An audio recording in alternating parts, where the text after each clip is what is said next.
Title: The Fall of the House of Usher, expanded adaptation. Chapter 1. Arrival at the House of Usher. The road stretched before me, winding through a desolate and barren landscape. The air was thick with decay, and as I neared my destination, a sense of gloom weighed heavily upon my soul. At last I stood before it, the House of Usher, an ancient and crumbling mansion, its walls cracked and worn, its windows darkened as if mourning the secrets they held. I had come at the urgent request of my childhood friend, Roderick Usher, who, in his letter, had spoken of an illness that plagued him, a malady of the mind and spirit. As I stepped through the heavy doors, the somber atmosphere of the place embraced me like a funeral shroud. Chapter 2.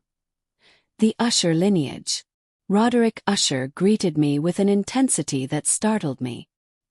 He had changed greatly since our youth. His frame was gaunt, his complexion ghostly pale, and his eyes, large and luminous, burned with an unnatural fervor.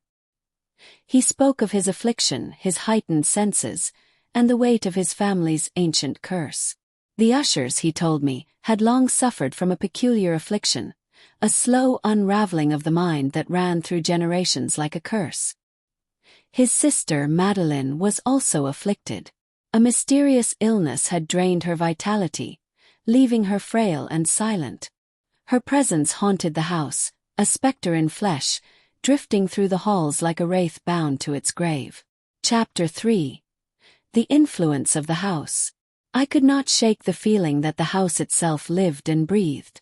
Its halls whispered in the wind, its walls seemed to pulse with a malignant energy.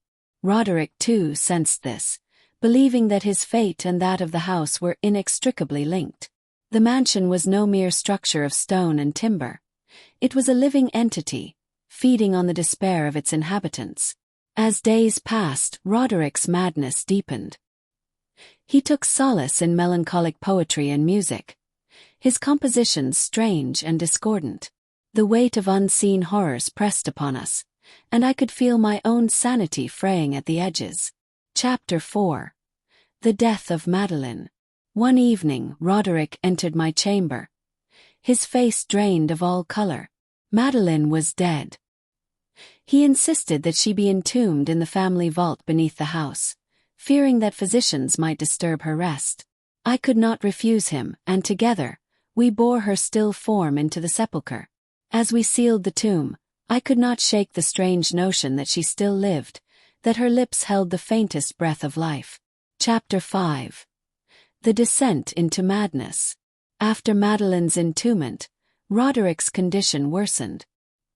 He wandered the halls like a man tormented by unseen forces. He spoke of premonitions, of the house's decaying structure mirroring his own deteriorating mind. The very air grew thick with foreboding, and I, too, felt the creeping grip of madness. Storm clouds gathered above the mansion, and the wind howled through the corridors. The oppressive atmosphere bore down upon me until I could no longer distinguish reality from nightmare. Chapter 6. The Return of Madeline. On the 7th night after Madeline's burial, a tempest raged outside. Roderick sat motionless, his eyes staring into nothingness. A terrible unease took hold of me, and as the wind shrieked through the house, I heard a sound, low and muffled, like something stirring beneath the floor. Roderick's lips parted, his voice a whisper of horror. "She is coming," he muttered. "She was never truly dead." The sound grew louder, a desperate scratching, a hollow knocking from within the tomb. I sprang to my feet as the door to the chamber burst open, and there she stood, Madeline, her white shroud stained with blood, her lifeless eyes fixed upon her brother.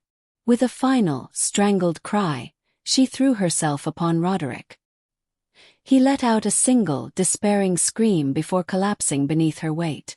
In that moment, the very house trembled, as if it too was succumbing to the horror. Chapter 7. The Fall of the House of Usher.